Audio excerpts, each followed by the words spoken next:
Shalom to the elect. All praises to Yahweh Ba'ashem Yahweh Shai for giving me this truth and letting me sup with them. Double honors to the elders of Great Millstone, whom I learned this truth from. Alright, my name is Romeo from the Toronto camp in Canada. Alright, and the title of this lesson is called They Have Not the Same Force in Them. And the basis of the title is found in the prologue of Sirach. Alright. I'm just going to read it now. And it says,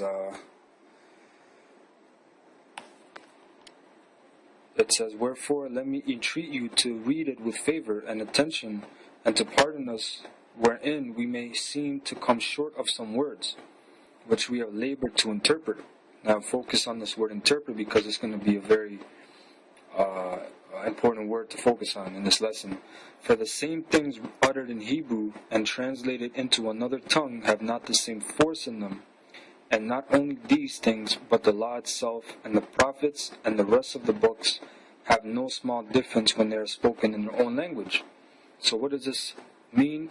Well, to summarize, when you translate a word from Hebrew to English, you will lose a lot of the meaning. Right? If you notice, when people translate words from other languages, whether it be from Old Latin or Greek, and you translate it to English, it takes, or even a phrase. You notice old languages, their phrases are a lot shorter. English is a dumbed down language to where it has to use a lot of words to describe a simple meaning. Alright? And you brothers know what I'm talking about. Whenever something is translated into English, it sounds more sloppier. It loses its rich taste. Even if people, in movies or even in real life, you brothers, or whatever your experiences are in life, if you heard jokes, whether it be in Italian and Greek, whatever language, and you translate them into English, first of all, it's not funny, for one. Alright, people scratch their head saying, what kind of joke is that? Number two, it uses a lot more words to try to describe the genuine meaning. And it just doesn't sound good at all. It doesn't sound rich. And usually what the person says is, oh, it sounds much more better or funnier in my language. Alright? So the basis of this lesson is why basically is translation important. Why is it important to look up words, man? Because you have a lot of these bootleg Israelites, like the elders have been going into, they say it's not important to look up words and you guys are crazy, this and that. Well, let's really look into it. Let's get to the bottom of it. Alright? Besides the fact that you have to be a total retard to not know why it's not important, or why is it important to look up words, just based on the fact, from my experience when I was in grade fucking 2, and I didn't know what a word meant, my teacher just said, here's a dictionary, look up the fucking word yourself. Alright, not in those words, but you know what I mean, what I'm trying to bring to you, alright? They said, look up the word yourself. There's a dictionary, go look it up. Alright, so you can't tell me why is it important to look up words. You have to know the meaning of words, man. And we know through the scriptures, the original tongue is Hebrew. Alright, then it was put into Greek, Latin, etc. Alright? And those languages lost its original meaning too. Those words lost its force, so we must go back to the Hebrew. Alright, so this is the basis.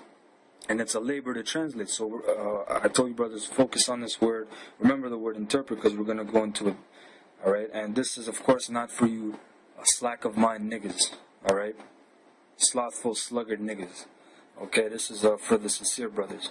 So here, this is an article translation, and there's a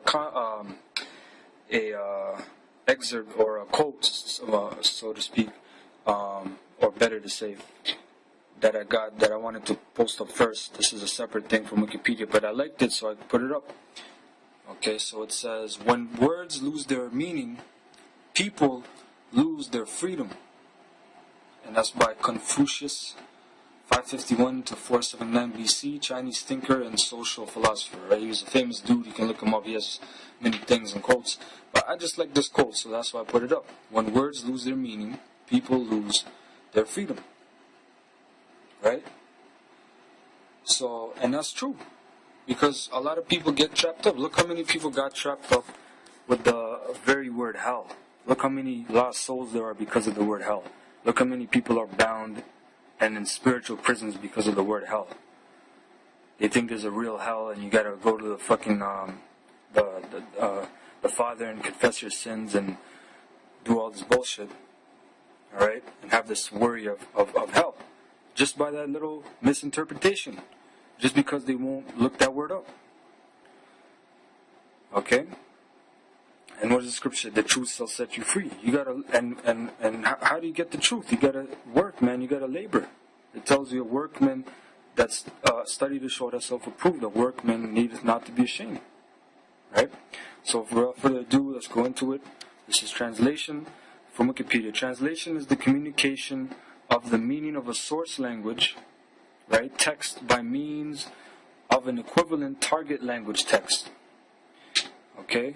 Whereas interpreting undoubtedly antedates writing, translation began only after the appearance of written literature.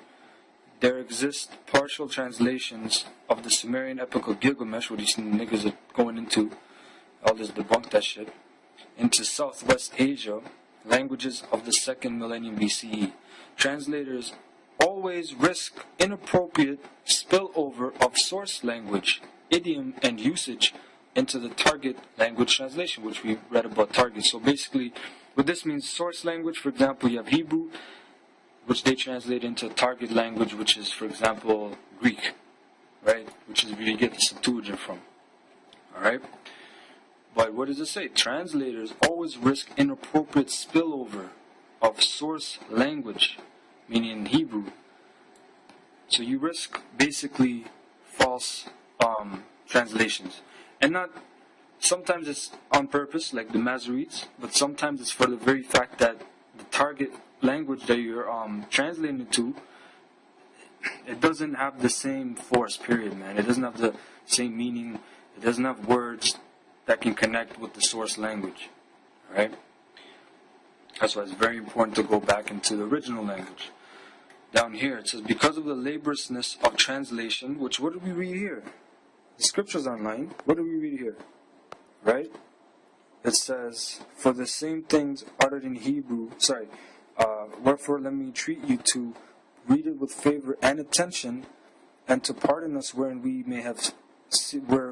may seem to come short of some words which we have labored to interpret. So labor, right? So it says here, because of the laboriousness of translation since the 1940s, engineers have sought to automate translation or machine translation, or to mechanically aid the human translator, computer-assisted translation. The rise of the internet has fostered a worldwide market for translation services and has facilitated language localization. So etymology. The word translation derives from the Latin translatio, which itself comes from trans and fero, the supine form of which is latum, together meaning to carry across or to bring across. So trans means to carry, late means to bring across. Okay, and just like, let's say, for example, because what did it say up here? They always risk a spillover. Right, just like you're carrying, you got a truck, you load up a truck, and it has its destination to go. The people that, you have the people that load the truck, you have the driver who drives the truck. You have the people that, open the back of the truck, they unload it. There can be spillovers, there can be some things that haven't gone to where it's supposed to be, right? Same thing with a translation, okay? The ancient Greek term for translation, metaphrasis, meaning a speaking across, has supplied English with metaphrase, meaning a literal or word-for-word translation, as contrasted with paraphrase, meaning a saying in other words, from paraphrasis.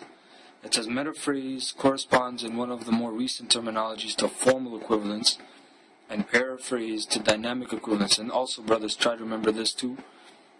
we'll touch on this later, formal and dynamic equivalence. Alright? Strictly speaking, the concept of metaphrase or word-for-word translation is an imperfect concept, because a given word in a given language often carries more than one meaning. Okay? And because a similar given meaning may often be represented in a given language by more than one word. Right? It says at the very beginning, the translator keeps both the source language and target language in mind and tries to translate carefully. But it becomes very difficult for a translator to decode the whole text.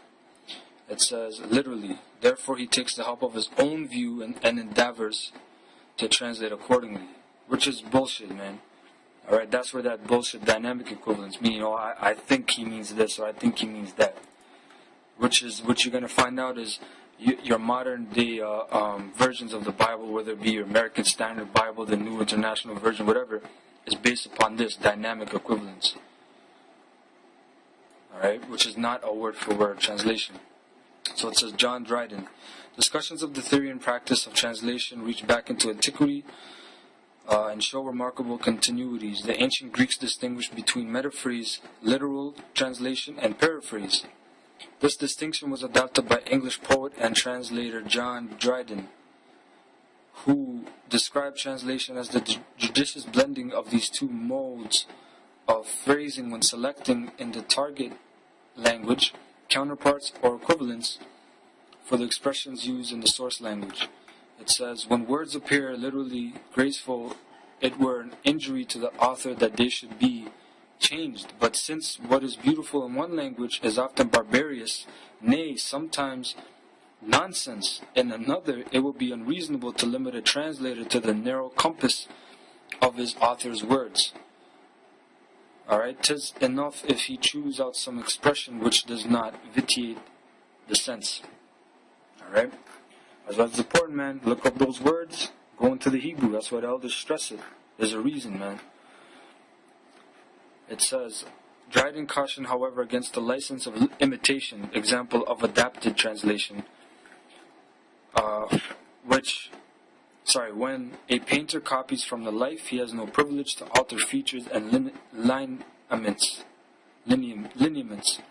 This general formulation of the central concept of translation equivalence is as adequate as any that has been proposed since Cicero and Horace, who in 1st century BCE Rome famously and literally cautioned against translating word for word, verbum pro verbum, verbo. Alright? It says, in general, translators have sought to preserve the context itself by reproducing the original order of semims and hence word order, Slaki. When necessary, reinterpreting the actual grammatical structure, for example, by shifting from active to passive voice or vice versa. Alright, I believe there's more down here. Yeah. Okay, so here, I was talking about before dynamic. So dynamic equivalence or functional equivalence conveys the essential thoughts expressed in a source text, if necessary, at the expense of literality,